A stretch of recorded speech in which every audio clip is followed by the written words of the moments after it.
Final seconds of the game, a chance to score, and the chance has gone begging. If your business's commerce platform keeps missing the target on golden opportunities, get the MVP you deserve. Get Shopify. Shopify is the commerce platform revolutionizing millions of businesses worldwide. Whether you're a garage entrepreneur or IPO ready, Shopify is the only tool that you need to start, run, and grow your business without the struggle. Shopify puts you in control of every sales channel. So whether you're selling signed football boots from Shopify's in-person POS system, or you're vending vintage shirts on Shopify's all-in-one e-commerce platform, you are covered. And once you've reached your audience, Shopify has the internet's best converting checkout to help you turn them from browsers to buyers. What I love about Shopify is how, no matter how big you want to grow, Shopify gives you everything you need to take control and take your business to the next level. Shopify powers 10% of all e-commerce in the US. And Shopify is truly a global force, powering Allbirds, Rothy's, and Brooklinen, and millions of other entrepreneurs of every size across over 170 countries. Plus, Shopify's award-winning help is there to support your success every step of the way. This is Possibility, powered by Shopify. Sign up for a $1 per month trial period at shopify.com/ranks, all lowercase. Go to shopify.com/ranks to take your business to the next level today. That's shopify.com/ranks. Hello, this is international football commentator Derek Ray, and you're listening to the Ranks FC podcast.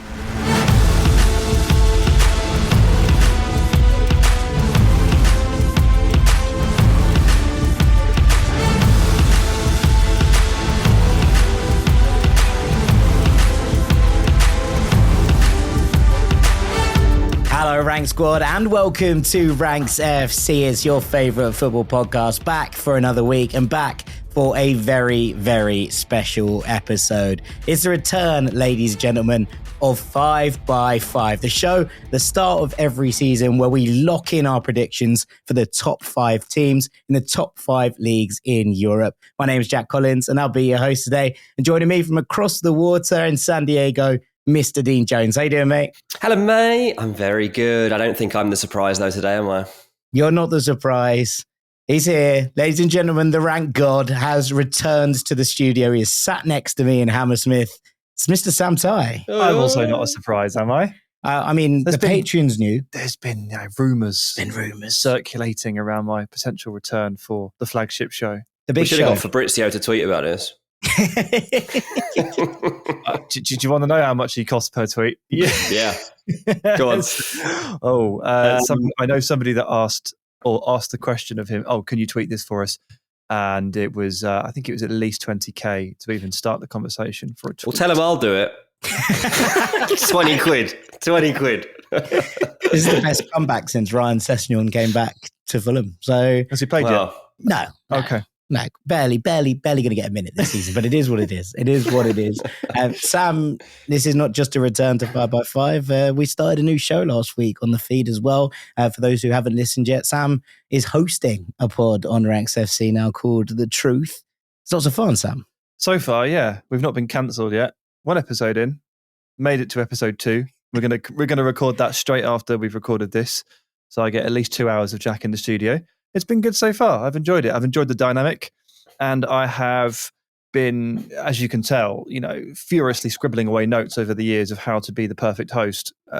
Taking my lead from you, or just ignoring what I did and trying to do completely different. Something like that. Yeah, it's a lot of what not to do. Huge book of notes. Huge thing of what not to do. Yeah, and look, it's been good fun. It's been good fun. So long may it continue. Yeah, absolutely. Well, we have got the results. Before we start on this season's 5x5, we do have the results of last season's. I think it's important to take a look back at it. I tell you what, it was very, very tight in terms of the way that this has balanced out. There was 1 point between each of the 4 scores. So a score for me, a score for you, Sam, a score for you, DJ, and also our Patreons banded together to put together their predictions for the season. They took an average of all of them, and they have a voice in this as well. Okay. And I am sad to say that the voice of democracy, the Patreons, have won. You've won. Well, that's good. By a hair. By a nose. It's That means really they've close. learned something from us over the years. Yes, what not to do. Another one of those. They got 42 points. We did a scoring system was if you got it 3 points exactly if you got the team right in the right place, 2 points for one off and within the top 5, and 1 point for a team correctly in the top 5 but in the wrong position. The Patrons got 42 points. Sam, you got 41. I got 40. And Dean, you got 39. So it was very, very tight. Some interesting kind of things we've wrapped out of it. Sam, very, very impressive on both Ligue 1 and the Premier League. My 2 big leagues. Where you got 4 out of 5 correct in both. You got Man City, Arsenal, Liverpool. Then you went Newcastle where Aston Villa finished up, and you got Spurs in 5th. And then in France, you had PSG, Monaco. You had Marseille where Brest turned up. No one had Brest in their top 5, unsurprisingly, I think a little bit. And you got Lille and Nice correct in there as well. I'm pretty pleased with my Bundesliga performance, where I was the only person to say that Leverkusen were going to win the league. I remember we gave you so much crap for that, didn't we? Yeah. Like we You did got with lucky. Napoli the year before. They had a lucky season. Like you did with Napoli the year before, yes. The Patrons, I think where they actually turned it round on us was they went into to win the league, which none of us did. Okay, so I immediately regretted that. Like basically the moment we stopped the pod, I still remember thinking, well, that was stupid, wasn't it? 100%. Swept away by the AC Milan love. Yeah, all 4 of us got Man City correct. All 4 of us got PSG correct. But the Patrons only one to pick Milan. I was the only person to pick Leverkusen. And Dean, you were the only person to get Real Madrid correct at the top of La Liga. So there we go. It's been a wild thing. I went for Atleti to win the league. Sam went for Barcelona. So did the Patrons. So there you go. No Girona, no Brest for any of us. So we all fell down a little bit there. No Bologna picked out in the league. So no Stuttgart. So look, there's always a surprise package is what we've learned from this. And no one picked Aston Villa either. So in each league, there was a surprise package this year. But we're going to get started on this year's predictions. And Sam, as you came top of the 3 of us, I feel like you can pick the first league. Well, go to my classic strong point, right? Where I've always called a home, France. apparently I could do France. How many times have you been to France? Oh, Dean, you and I have been to France. You know, Was that last time you went? Oh, probably. No, hang on. No, I went anniversary with my wife at one point as well. You had a better trip. I'm so sad we're going to have to start by talking about France. I have had a tough time in France this weekend. I've been stranded in Marseille and Lyon for the past 3 days. It's been a lot. It's not the only reason I picked it, but it is part of the reason why I picked it. I thought it might be. Would you like me to go 1 to 5? I would like you to go 5 to 1, please, Sam. Sorry, I'm out of touch here. I haven't done this in a while. 5 to 1. 5th place, Lens. Why not? 4th place, Lille. 3rd place, Monaco. 2nd place, Marseille. And 1st place, the team that has Vitinha and João Neves and Barcola, the best team. Yes, PSG. Is that the... have we got a sweep on PSG, Dean? Have you picked PSG to win the league? Of course I have. I'm a bit annoyed though, because Sam's is so similar to mine. I'm actually going to change one of my picks. Like they're the same 5 teams, so I don't want to do the same 5 teams. Take inspiration from all of our failures last year and just pick a team that you've basically never heard of. Exactly. So in 5th, instead of Lens, which I had, I'm going to go with Nice. I have heard of them, but I'll just go with them. Nice. 4th, Monaco. 3rd, Lille. 2nd, Marseille. And 1st, boring PSG. Yes. Okay. All right. Well, I've also gone PSG at the top of the pile. Mine's a little bit different. I've gone Lyon in 5th, Lens in 4th, Monaco in 3rd, and Marseille in 2nd. So what we can say there is that we're all pretty confident of the top 3 at the very least being, well, the top 2 being PSG and Marseille. Look, the introduction of Roberto De Zerbi, Sam, feels like it's put some inspiration in there. They've started really, really hot this season. It's interesting watching them kind of come to terms with the idea that they might be a big club again. Well, let's see if they can hold their nerve on that one, because you never quite know with Marseille, do you? They can be winning 3-0 and then someone can throw a firework on the pitch and get a game cancelled and then something else happens. So it's always bold to predict Marseille for long-term success. Even success inside 90 minutes can sometimes be interrupted by the wildest things when it comes to that club. And if you think about it actually through that lens, Roberto De Zerbi as coach, it's like fuel for the fire. Yes. The spending spree they've been on, though, has been very impressive. It's obviously caught the eye over the summer. Spent a lot of money, used up a lot of budget early on, and then started striking loan deals with obligations for next year because they just couldn't stop buying players. But they started really, really well, right? 7 points from 9, scored plenty of goals, as you would expect a De Zerbi side to do so. So one of the things that you guys have been talking about through your previews is, especially you, Dean, you've been really happy about the fact that you get to watch a handful of games before you start doing the sort of predictions and the previews to get a real handle on it. That can still be a bit of a misnomer, right? It can still be a bit of a red herring. And so you do have to be wary of that. But I guess in putting them second, I'm really buying into what I'm watching. I think there's a lot of talent in that team, Dean. It does feel like they've struck a balance quite well this summer in terms of the way that they've put this team together. Yeah, I mean, it's the goals that you've got to look for in this league in terms of like setting them apart, and like the fact that PSG and Marseille are scoring so many more than everybody else already after 3 games. It probably sets a pattern that we can trust. Like Marseille scoring 10 goals is twice as many as the next team along Nantes. So obviously, like that's not going to be the case all season. They're not going to score double the amount all season. But even below that, like Lens have only got 4 goals, Monaco have only got 4 goals, Lille have got 5 goals. You have to go down to Strasbourg until you get to anyone who's actually scored more goals, like got to 7 goals. So Marseille, in terms of pushing PSG, is going to come down to goal power. And ultimately, they have got a lot of talent in that attacking third that are going to kind of tear teams apart. You look at that first game of the season when they've torn Brest apart, and I think that's probably an example of that firepower. Yeah, absolutely. Absolutely. It's going to be an interesting one, I think, in Liga. It does feel, though, Sam, that PSG have just far too much for everybody else. And that whilst there was a lot made of obviously Kylian Mbappe leaving and heading off to Real Madrid, it feels like Bradley Barcola has stepped up immediately to try and, take that role on. But the introduction of João Neves in that midfield as well, something I spoke about on the podcast a couple of weeks ago with that immediate connection between the two of them. But this midfield of João Neves, Warren Zaire-Emery and Vitinha feels so good in the early moments of this season. It does, yeah. And PSG are starting the season with a midfield that feels fit for their coach, Luis Enrique, whereas start of last season, maybe it was less so, still a work in progress for Lucho. Midfield didn't quite fit. Essentially swapping out Manuel Ugarte and bringing in João Neves is just like, stylistically, it's brilliant. And just on a quality player per player basis, it's obviously brilliant as well. Like Neves has already got a bundle of assists playing in there with Vitinha, beautiful stuff. Barcola, brilliant. Dembele will be his usual self. Warren Zaire-Emery is going to just go from strength to strength. Hakimi, Nuno Mendes, is it the best fullback pairing in the world? Might well be, it might be, and Willian Pacho as well, stepping into that centre back position. Just lovely stuff. He had a wicked season for Eintracht Frankfurt. Really, really good. Everyone I spoke to that covers the Bundesliga was like, he was brilliant, absolutely brilliant. And I've seen a bit of him.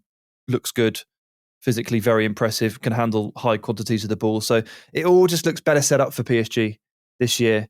So it's very difficult to look past them. And yeah, the Mbappe shadow still looms. They're still not over him, are they? Because they have a hearing to go to regarding his unpaid wages. Like that's going to roll on. But as long as they just keep winning and passing the ball around their opponents like they have been, like when they beat Montpellier 6-0 the other week, it's very easy to forget about Mbappe while they're playing. Yeah, 100%. Just one last one before we move on from Liga, Dean, is we've all put Monaco in there. It's been a bit of a funny start to the season for them. They sort of squeaked past Saint-Etienne on their first one, a goal from Takumi Minamino. They beat Lyon relatively convincingly with 10 men towards the end of it. I think Lamine Camara was sent off right at the end of that one. And then they conceded very, very late to Lens to stop what would have been a perfect start to the season on paper. But it does feel like Flo Balogun, who obviously hit the ground pretty quickly running last season, has struggled to kind of make an impact so far. And I know that there's a lot of USMNT fans that listen to this and will be concerned about the fact that he sort of drifted in and out of the team in these first couple of games. Yeah, I mean, that's fair. But the only, I'll be honest, the only game I've seen of them this season was against Lyon. And Lyon weren't in the game, really. Like they were so restricted in the chances that they were able to open up in that game that it kind of didn't matter. I mean, Monaco should probably have scored more than 2, to be honest, in terms of the dominance in the final third. But Lyon literally didn't manage a single shot on goal. And I think that that's one of the things that we have to take from the game. I mean, it's only 3 games, as you say, that we've got to gauge already, but 2 wins and a draw is a good start without being overwhelmingly convincing. Yeah. Because they're fine lines, like a 1-0 win, a 2-0 win, which I say should have been more than that, to be fair, that one. And then you got this 1-1 draw with Lons, who that we've all basically said should be in the top 5, so it's still a decent result. But it's the ones that, like Auxerre is next up, and you're like, okay, so what can you do here? Team early on in the season, lower half of the table, can you start to sweep aside a team like that? We'll start to see, but Monaco, once you start to look at the squad, the reason you've got to trust them is just because of the pedigree in there. Yeah, 100%. And the bundles of goals that they can score. Like there's like 6 of them that can score tons of goals. Yeah. And I love like a lot of the like Vanderson, Singo and Salisu all in defence. I love all of those players. And they signed George Elenikena from Club Bruges. Yeah, I think so. He looks really good. He's 18, but he looks and it's just Monaco staying true to themselves. They've sold high on some players, said goodbye to a few. They bring in the next generation. Yeah, Elias Ben-Seguir coming through there as well, like serious football. I'm very, very excited about him. Wearing the 7 shirt now, which makes me very, very happy. Let's part France, shall we? And we'll move on. DJ, your call, your choice. Oh, we're doing the Premier League then.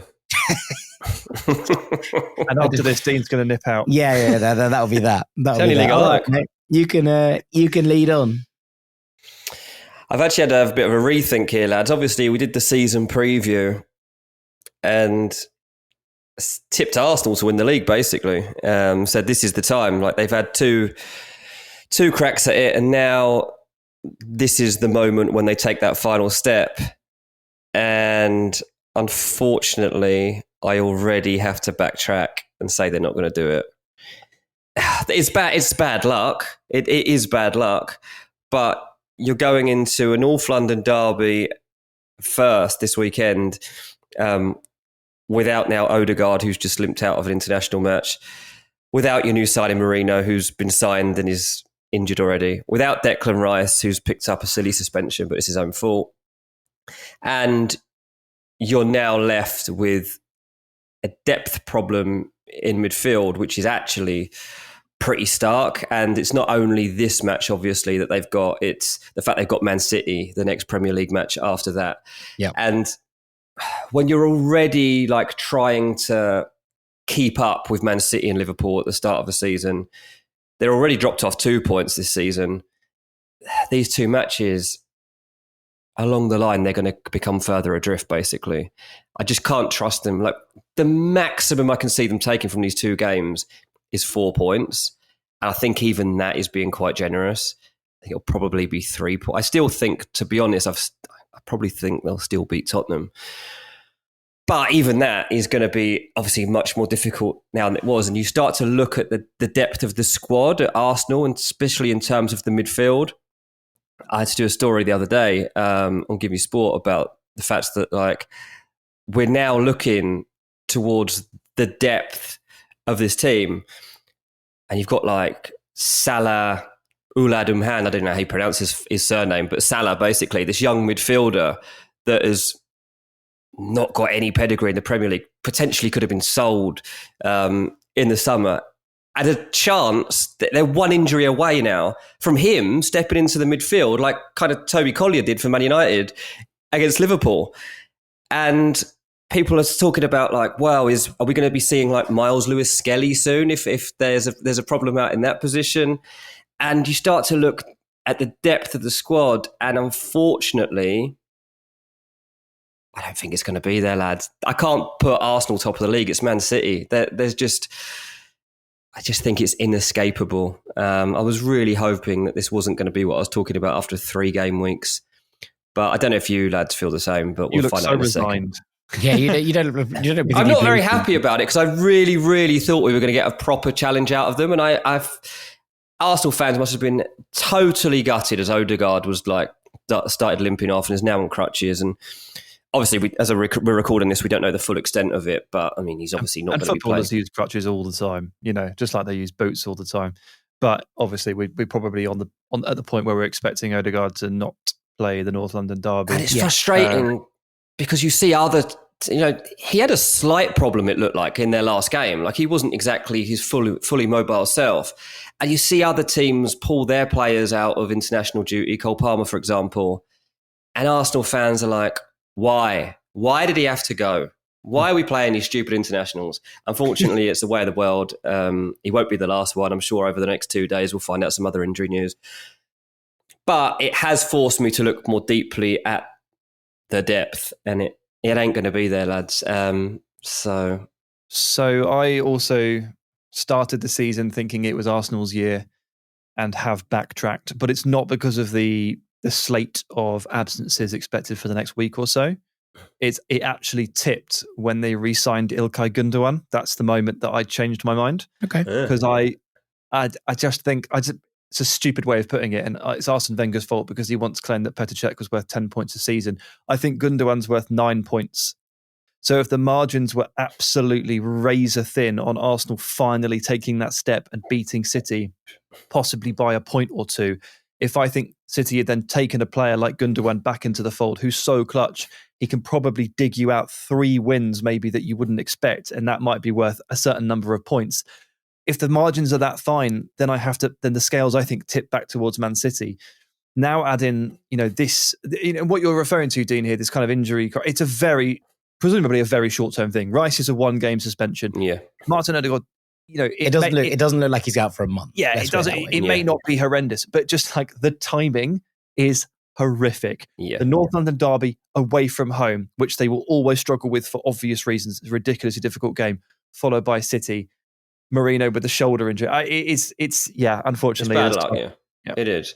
But you've also got this thing with City whereby Kevin De Bruyne has come back in and looked flawless at times. Foden's not even really in the picture at the moment, so you've got that to come in at some point. They've basically got the breakout star of the season in Rico Lewis, who looks like he's going to have an absolutely extraordinary season. I don't know how Kyle Walker gets back into the team at the moment because you just can't take Rico Lewis out, the kind of role that he's made his own over the first few matches. And you're like, oh, damn, we're back where we were. They're just too good. And over the coming weeks, we'll probably see Pep signed a new contract. Oh, Haaland's extended his deal. Oh, they're really in for Musiala for the end of the season. And Kevin De Bruyne has decided he's not going to go anywhere. He's going to stay too. And now he's going to take these other young lads that are coming through under his wing and make sure that they're good for the next 5 years. And everyone will be like, oh, oh, we're doing that, are we? So Man City are 1. I guess the big question really is whether we can definitely trust Arsenal to finish second. I've got them second at the moment, but Liverpool have looked so strong that it was a big decision I have to make. So I'm interested to hear from you two in a second where you put them. I've put Liverpool 3rd, but it's very marginal. 4th and 5th, I'll be honest with you, it's a bit of a nonsense because there's 7 teams that could finish in these positions at the moment. I've gone for Man United and Chelsea. Okay.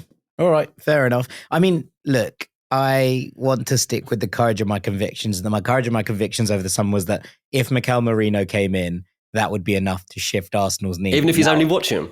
Yeah, I mean, it depends. He's going to have to play in order to actually move that needle. He's going to have to actually get on the pitch. But I do think once he gets back in, that is a major signing in terms of what they can do. And spoke about that kind of dual 6-8 role that I think that him and Declan Rice can play. Takes the kind of pressure off Rice, trying to pass out of pressure, which he wasn't great on, when he was receiving as the deepest player. I think Marino takes that away. And yet, when he's not there and doing different things, it still allows Declan Rice to sweep up and do different things. So I do think that that's a massive signing.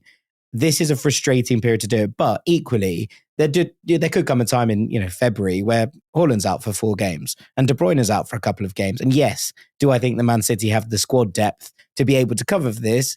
To a point, yeah. Maybe. They didn't sign another striker. But they didn't sign another striker. Haaland's the one that they haven't actually got a replacement for. So it's Gundogan. I'm gonna stick to my guns here and say that I thought Arsenal were gonna have enough.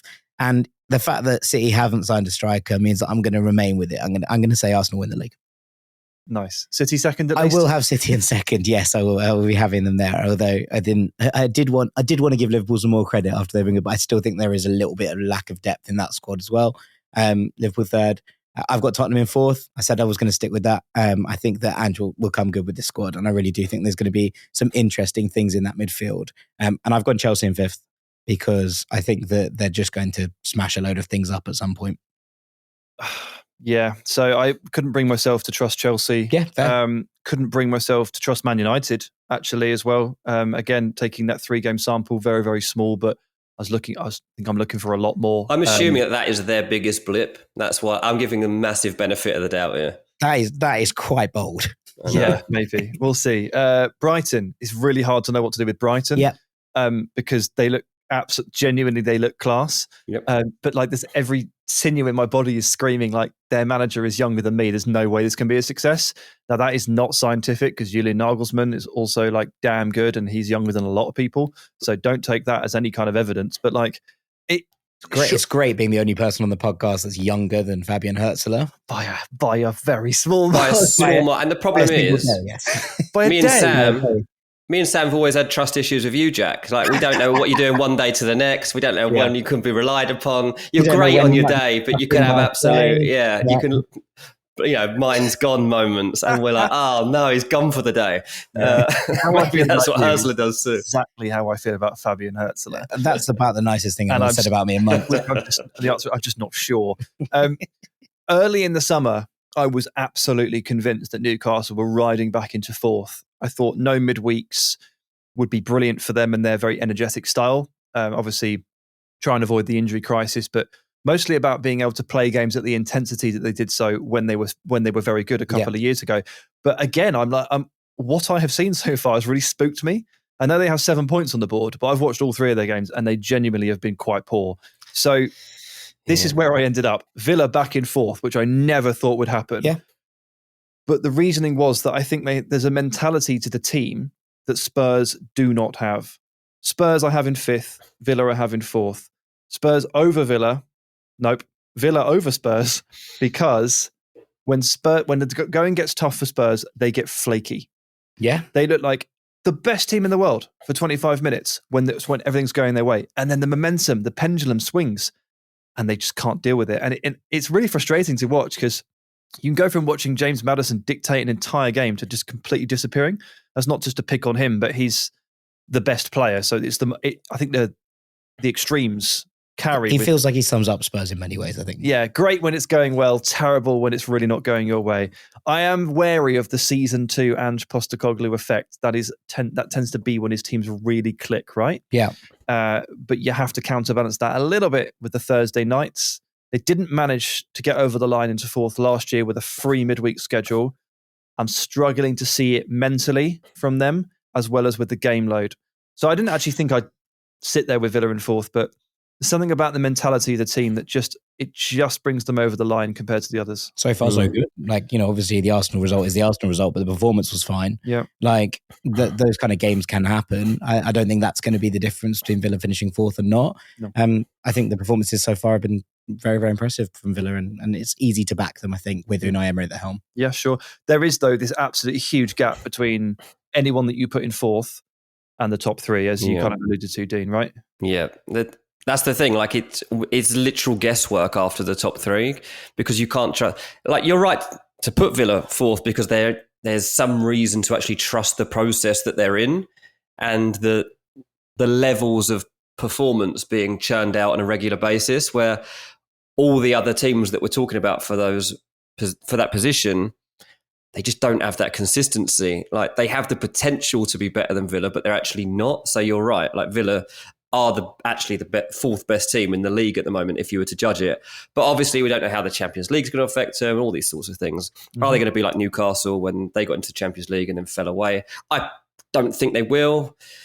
But yeah, Newcastle is interesting that none of us have put them in there. I mean, I think we're right not to trust them. I mean, Isak seems like he's been a bit frustrated. I mean, he's waiting for these through balls. He's walking around the pitch every single match like, why didn't you slide me in? Why didn't you do this? He's kind of looking around him like, lads, can you see me? And if they don't start finding him soon, then they're struggling. And from what I hear, these Paul Mitchell comments about the transfer policy really haven't gone down very well within the club. So everything's a bit rattled at the moment. Eddie There's Howe. a lot of frustration at Newcastle, isn't there, over the summer? The fans are furious as well. And I do think these things bleed into proceedings and performances. Although Such a big season. I should probably say with that, Villa fans are absolutely fuming right now with the club and have been for 2 weeks over ticket prices and all sorts. That's slightly different though. That's like a kind of really like momentary hate. Like I think that you can dial into those things and look, that doesn't make it right. But I think that in terms of the frustration around the club as a whole, that's higher right now at Newcastle. Yeah. And if Newcastle have a bad season, they lose Eddie Howe, they lose Guimaraes at the end of the year, they lose Isak, and it's all gone. And then they're starting again. And it's like, that's how, but the pressure on them to perform now, I don't think they can even handle within themselves. So I think we're right not to include them, to be fair. I've just realised that I've just gone for last year's top 5 in the same order, which means I'm automatically wrong. That's never happened. I hate this so much. Right, there we go. We will close the Premier League on that bit. 2 leagues down, 3 to go. We'll be back after the break. Don't go anywhere. Welcome back to Ranks FC. Jack Collins here with Dean Jones and Sam Tighe. How nice is it to say that again? We are headed off to Italy and to Serie A, which we previewed, obviously, last week on the show. We did some depth on Serie A, so I thought it was a nice place for us to go in this middle segment of the show. And I'm going to kick us off with 5-1. At 5, I've gone for AC Milan. We obviously have started the season in a pretty bad shape, I think it looks like. I've got Atalanta in 4th, Napoli in 3rd, Juve in 2nd, and Inter in 1st. Sam? Wow, yeah. You said Milan there, and I was like, they've been rubbish. I've got them in 4th. Just looked down and seen them in 4th. I've got Roma in 5th because of bias. I've got Milan then in 4th, Napoli 3rd because I listened to your preview podcast too intently. Juve in 2nd, and I tried, but I just refused to make the same mistake as last year, and I cannot dethrone into this quickly. No, definitely not. DJ? Yeah, I've got Atalanta at 5, Napoli at 4. I've gone one better than you two. Milan are at 3, Juve are at 2, and Inter are at 1. Look, Milan can't be this bad all season. It's just not possible. Like they won't allow it to continue. Like they'll have to just change manager or something. Like it just can't continue like this. They're already frustrated at what they've seen after 3 games, and there's a bit of restlessness, isn't there, in the stands? So I just feel like, I guess this is a bit what I'm saying about Man United. Like there's not a lot of evidence here to trust, but I'm going on a hunch and assuming that this is the worst of it and that the rest of the season improves. They're 5 points back after 3 games, and no one's won every game. It's not like they've got their 3 points back, from a team that's won all 3. Like we've seen Inter drop points, we've seen Juve drop points, and we haven't seen Milan basically pick up any points. And that's where we're at with them after it just looks really, really all over the place. And look, I think Paulo Fonseca's a good manager, and I think he will turn this around. But to a point where you're like, how quickly do you have to turn this around if you're genuinely going to challenge for the title? I just don't see Milan being in this title race whatsoever. And look, I think that doesn't necessarily mean they won't come 3rd, DJ. That's it. Look, you look at 3rd at the moment. 3rd is Torino, 4th is Udinese, 5th is Hellas Verona. So you're thinking, well, those 3 teams aren't all going to stay in those positions. So even though they've had a good start, they're going to drop off at some point. Sure. And that's why I'm setting the bar at 3rd, because that's the highest they can finish. They're not going to catch Juve and Inter. But I think the question is, do you think it's a 2? Well, and therefore the answer is yes. But I mean, it means you think it's a 2-horse title race, whereas I think it's a 3. Okay. Why? Why though? Well, with the exact same reasons we spoke about last week. I think an Antonio Conte side playing once a week are going to be there or thereabouts. And I think the fact that they didn't play well, they lost their first game, and then they've somehow come out and actually won the next 2 in, maybe not that convincing a fashion, or at least the last game, obviously not that convincing a fashion. Not convincing a fashion. A 92nd minute goal and a 96th minute goal. But that's what I mean. This is what Conte sides do. They find a way. And I think that he is now going to be able to work with this team. I think what they've put together over the summer, although it took too long, although he was frustrated, although all of it felt like it was kind of existing in a vacuum for a while, now you look at that side and you're like, yeah, there's a lot of players that can do what Conte wants. And that's what I'm going to dial into in terms of Napoli. I think Napoli will be closer to Juve and Inter than Milan will be to Napoli. Oh, wow. No, that's wrong. That's not going to happen. Oh dear, I shouldn't be questioning you on Italian football at all. But yeah, I mean, I just see that game against Parma, not only have they salvaged it in injury time, but they're also up against 10 men for the last 15, 20 minutes. So that's helped their cause as well, get back into the game. Don't get me wrong, they've still done it, so fine. But that's not something that could be replicated like more than one more time across this season. Yeah, okay. Fair enough. I mean, Sam, any bits and bobs to add on Italy? I'm the only one here that's got Roma in the top 5. Yeah, have you watched Roma this season so far? Yeah, no, I mean, I'm not proud of it. I'm not proud of it. It's like Sam's confused. It's like, they're 17th in the table. They're not showing no signs of life, mate. That's it, mate. We're in Milan. I think they're next up 2 spots. 14th, mate. They're actually on the same points, I think, aren't they? Yeah, they are. Same goal difference, same points. Yeah. I was trying to mix it up a bit.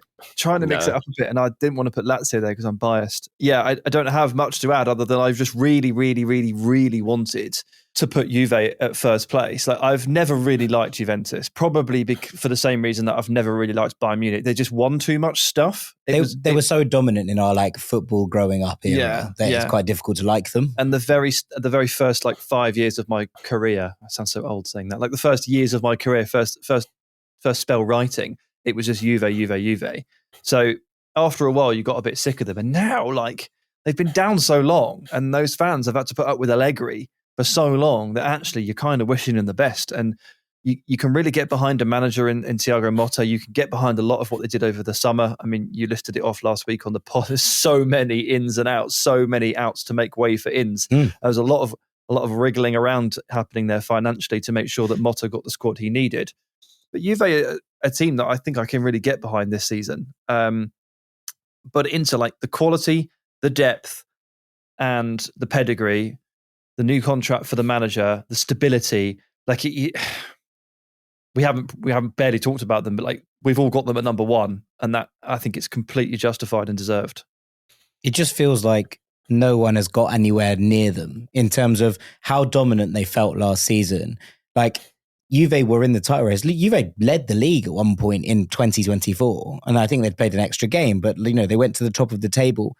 And yet at no point did I think there was a title race in Italy last year. At no point did I think that anybody was going to win the league that wasn't Inter. Now, I think it will be closer. And I think that there will be more of the top, the big clubs taking points off each other. But I think when you have that level of consistency, when your big guns all stay, when the complete core of the team stays, and you add depth, which already has either pedigree in the Champions League or in Serie A, and the likes of Zielinski and the likes of Taremi, you're kind of looking at it and being like, well, Inter are just stronger than they were last season, and everyone else feels a bit much more like a wild card, and that's then very hard to kind of get past in terms of assuming that the same thing is going to happen again. It's just a big gap to make up for someone, and you're looking for someone to leap out and bridge it, and I think Juve have done a fairly decent job of closing the gap, but there's no way they've closed it completely. The gap between the first and second teams in Italy last season was 19 points. Yeah. Right? What do you think the gap between the first and second teams in Italy will be this season? 7. Yeah, I think I was going with in 6 in my head. Yeah. Significantly closer. It might still be 10, I think that Inter are just so in the rhythm already. That Atalanta game showed so many different facets that are going to be rewarded. The interplay that led the interplay from Inter. There he is. Wow. On the first goal, I know it's an own goal, right? But the movement and the actual move that opened up that opportunity was absolutely ridiculous. In understanding where everybody was, right? It seemed like it was off the cuff. But there's back heels in there. There's no look passes. There's this great move, and it leads to a goal. Then Barella scores an absolute worldie. Yeah. And then Thuram caps the win off with 2 great finishes. It's it's all there. And that's against Atalanta, 3 games into a season. So you see that and you're like, well, they're worlds ahead of everyone else. Juve have got a really good squad, but half the team were just meeting each other. They've not got any rhythm. Motta's just implicating a new style of play. That's going to take time. And there's no way, I don't think, that you can, as I say, even come within 10 points of Inter. I think you're going to be doing well. Yeah, it'd be a good start. Be a good start at this point. There's something to be said for getting points on the board against good opposition early on when you're not at your best. Yeah. How about them Lions, Dean? Oh, mate, that was great, wasn't it? Sorry, I had to mention it. Mate, my first taste of NFL this weekend. Me and Sam are going to be starting an NFL podcast coming soon. That really took me back. It really took me aback. I didn't know what was going on there for a minute, but here we are. And look, it gives us a takeaway. Let's move on from Italy. Shall we go to Germany or Spain, Sam? Spain. Okay, let's go to Spain. I'm going to finish in Germany. You can start us off then. Okay, yeah. So 5-1. In fifth, I'm going to take Villarreal. In fourth, Athletic Club. Wow. Bit optimistic. In third, Atletico Madrid. In second, it's Barcelona. And in first, I'm taking Real Madrid. So flip-flop for me from last year's 1 and 2. Dean? I'm going for a lovely little battle in fourth and fifth. I've got Athletic Club finishing in fifth and Real Sociedad finishing in fourth. Cool. That's boys doing well. Yeah, that'll be fun. And, I think that's plausible. Third Atleti, second Barcelona, first Real Madrid. Stunned. I've never, ever not predicted that. Okay. Yeah, there's no world that's ever happened. I've got Athletic in fifth and I have Villarreal in fourth. I think the fact that they are not playing in European football is going to really help them across the course of this campaign. I think that they get the Champions League spot. At third, I have Atleti. Second, I have Real Madrid. And first, I have Barcelona. I'm backing it. Backing Hansi Flick. And if they keep winning 7-0, they will win. I'm going to buckle down on the idea that I'm not completely convinced that Real Madrid know what they're doing yet. And I think by the time they work out what they're doing, Barcelona might be too far in front. Mate, you're forgetting what Jude Bellingham said last year. We play off the cuff. Nobody else. That's worked really well for them so far. Mate, they've just met this lad Mbappe. They're right. You want to play here. Sorry, mate. I thought you wanted If they don't know about Kylian Mbappe and they were like, wow, it's weird that he wants to play in that space there. If you don't think that Kylian Mbappe is going to end up with 40 goals this season, then you're a madman. I don't think that Kylian Mbappe is going to end up with 30 goals this season. You don't think Kylian Mbappe is going to get 30 goals? In La Liga? No. Oh, well, you're wrong. He is. He quite clearly is.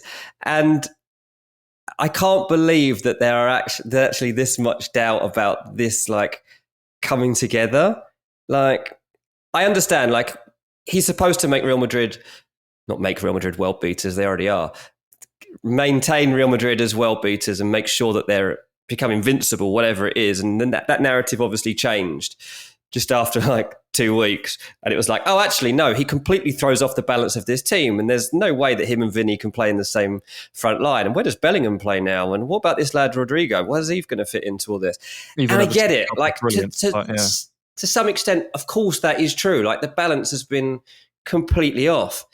But what is Carlo Ancelotti good at? Figuring it out. He is good at figuring it out. And he doesn't ever have a structured style of play. He doesn't have a set philosophy that has to work. He'll just be all right, yeah, well, I'll tell you what, you three just make it work. Wherever you want to play in parts of the game, whatever he says, right? But that is what Madrid done last season. They played, Bellingham kind of made a role his own. Vinny kind of came into his own at times as well. And they shared out the goals and it worked. And that will happen. I'm they will blow teams away. I'm convinced of it. I think they will blow certain teams away. I'm absolutely not saying that isn't going to happen. But Barcelona will be one of them. I don't think they will. I don't think they will under Hansi in the Flick. league standing. In the league stakes. I'm not saying head to head. I'm not saying they're going to win every game 4-0 against Barcelona. But he's currently missing Frankie de Jong. He's missing Gavi, and this side is functioning beautifully.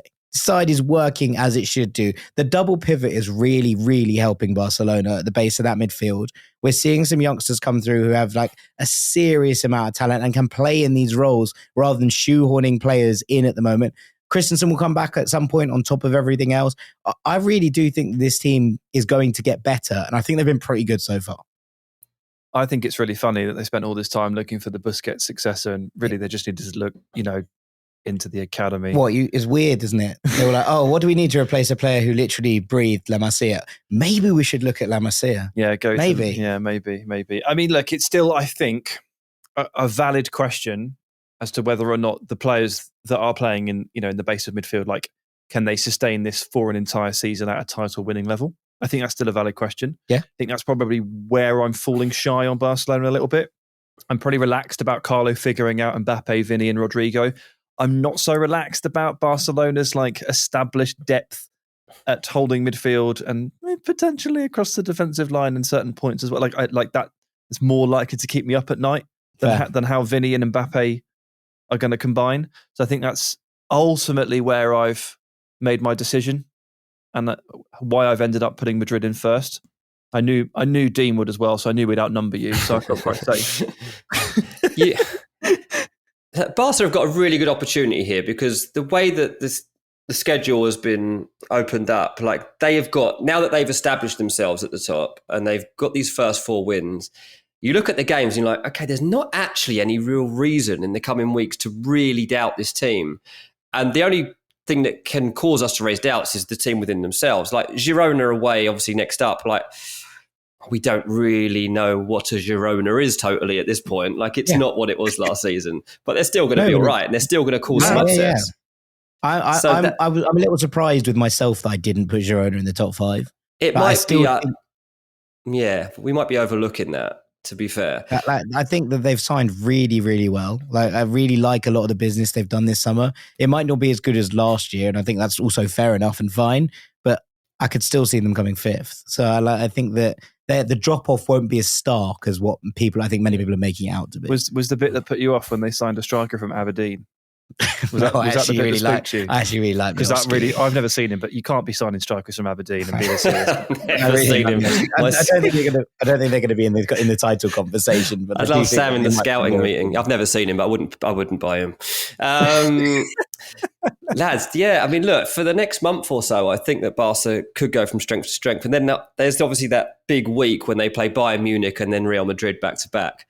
And it's they're the kind of moments of your season when you really start to gauge where you're at and like what the season's going to hold.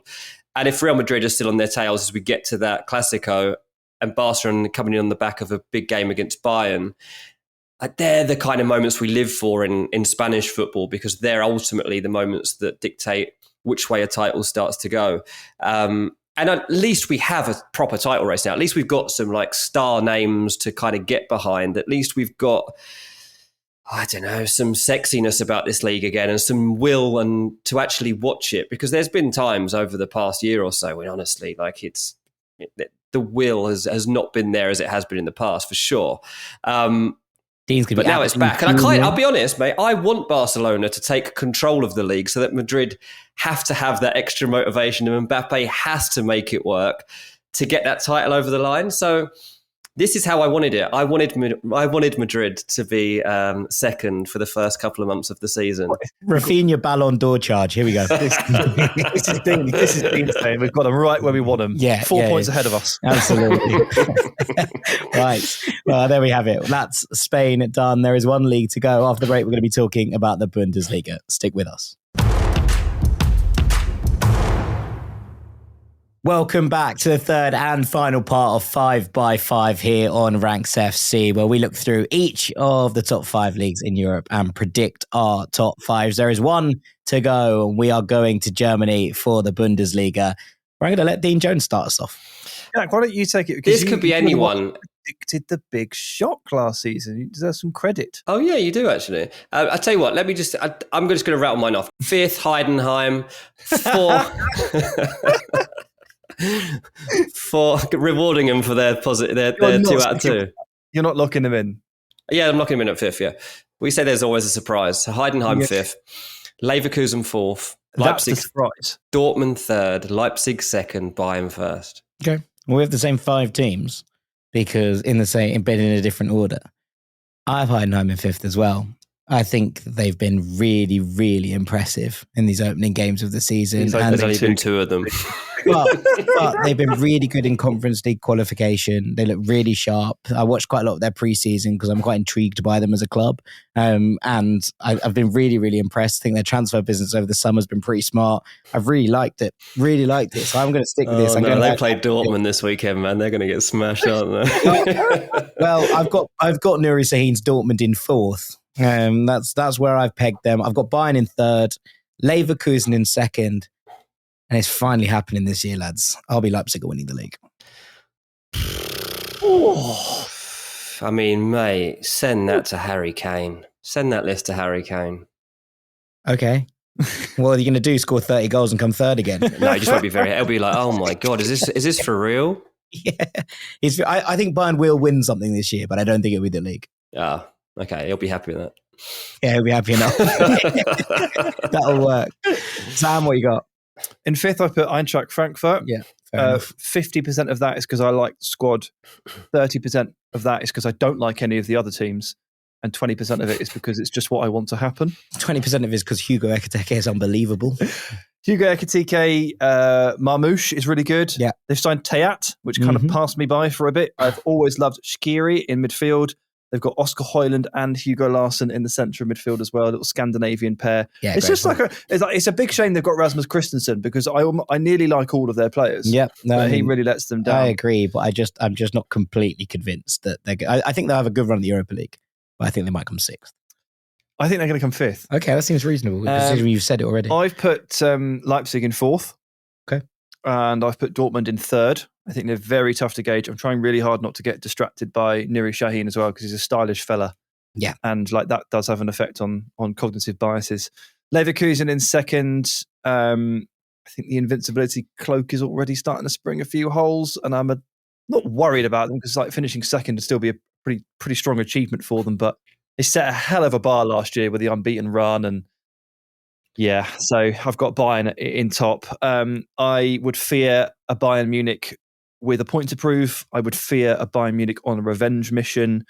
And the early signs, not trying to take too much from it, but like just very sensible things like play Michael Olise, sign Joao Paulinho, integrate Pavlovic and make it more and more his team. And I think possibly most crucial of all, heavily limit the amount of minutes Eric Dyer plays. Like just very sensible things like Kim Min-jae back in the team as a first choice centre-back, Eric Dyer out. Like I swear half of the stuff last season was them shooting themselves in the foot. And already I'm starting to see them creep out of that. So yeah, Bayern top.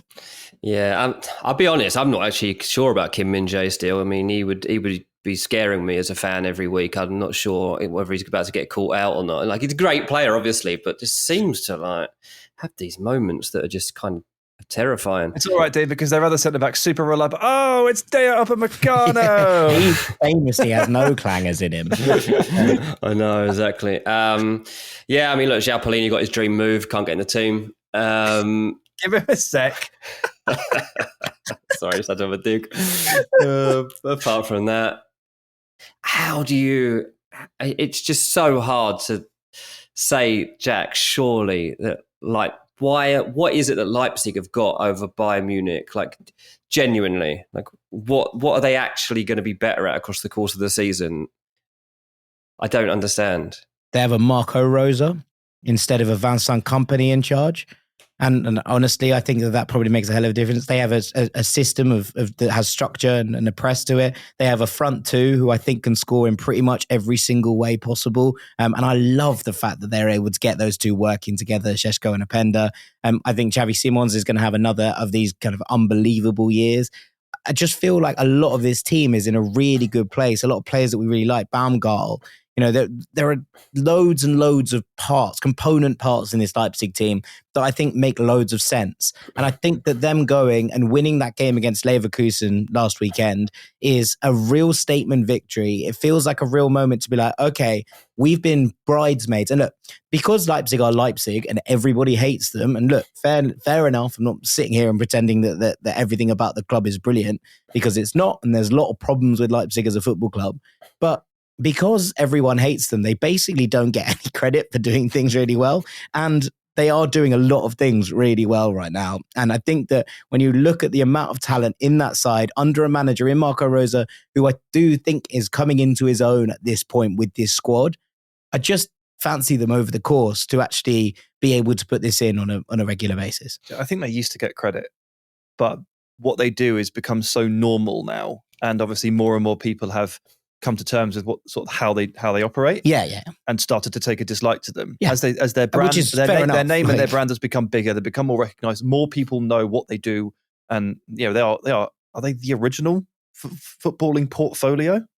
They're released in the brackets. If you don't like what City Football Group do, well, Vitesse, Arnhem, and Chelsea. Yeah, Leipzig were doing it. Leipzig were doing it beforehand. So I think that doesn't. I like to think that doesn't shade into my analysis. What definitely did is that, like, no matter how hard I try, I just can't get on board with Xavi Simons. Like, every time I watch him, I'm like, he should have been better. What? I know. It's like I'm dropping a huge hot take here, but I think he might be massively overrated. Every time I watch him, there's a reason nobody else is trying to sign him. I think there should have been much more competition. Didn't Bayern try really hard to sign him?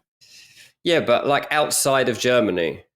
Like, there's nobody else. That's okay because he's going to be playing in Germany, so it doesn't matter. That's an irrelevant point for this conversation. What I don't like is that every time I watch him play, he makes a ton of decisions on the ball that I don't like, and I don't know, man. Like, I'm very wary of the fact that I might have just caught him on the bad ones, but as the games really start to rack up and they start to happen for the Netherlands as well, I'm like, is he the player that he is supposed to be? I don't know. I just think a lot of their business this summer has been really sensible. Like signing Geertruida when Simmerkan left, really smart move. Signing Antonio Nusa, who's already had a massive impact this season, really smart move. You look at Xavi Simons going back in there. The midfield I love about this team's midfield I've loved for so long. You're looking at Seevald, you're looking at Baumgartner, Kevin Campbell. It's such a fun side. Xavier Schlager, Haidara, now Artur Vermeeren in there as well. Like, the amount of talent in this Leipzig midfield is stunning, and they have all sorts of different players. And I think this is it. When you kind of look at what the good bits about Bayern were last year, well, it was Konrad Laimer, and Leipzig had 4 of them. So I'm kind of looking at what the bits I like and being like, well, who has that on lock right now? I've got a funny feeling that this is Leipzig's year. Yeah, but then you also look at the depth and what Bayern have got now, like, because they strengthened over the past 18 months, whatever it is, the level of player they've signed is outrageous. And you now get to a point where in their last match, the subs that came on in the second half were Kingsley Coman, Thomas Müller, Konrad Laimer, João Palhinha and Leon Goretzka. Yeah, it's not bad. It's not bad. And Thomas Müller, by the way, like, I've just got a feeling like maybe this is his last year and maybe it might be one of his best years. Like, that is genuinely the only reason I think the Bayern might win the league. I think getting this vibe about Müller at the moment, I'm like, oh my God, he's really not feeling like he's finished. He's obviously the dad of the group at the moment, and he's obviously still a bit of a clown. But he's also like a ridiculous footballer who is absolutely committed to making sure that he ain't ending without this trophy back in his pocket. Like, he wants it. And yeah, I just think he's going to have a really good season. If there's any reason to back Bayern, I think Thomas Müller being part of it is very much in that conversation. I do think he's going to be very, very influential.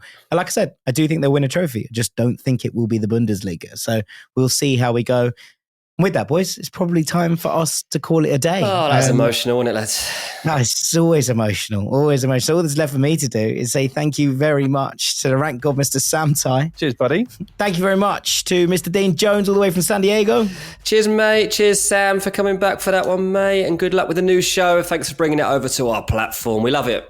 We're very, very excited. I've been Jack Collins. This has been Ranks FC. And Sam will be back later on this week with The Truth, which is going to be talking about Erik ten Hag, which is, not the most controversial of topics right now in the world of football. And there'll be very little to discuss. But for now, thank you so much for listening. We'll see you very shortly, Rank Squad. Take it easy. Peace. Final seconds of the game. A chance to score, and the chance has gone begging. If your business's commerce platform keeps missing the target on golden opportunities, get the MVP you deserve. Get Shopify.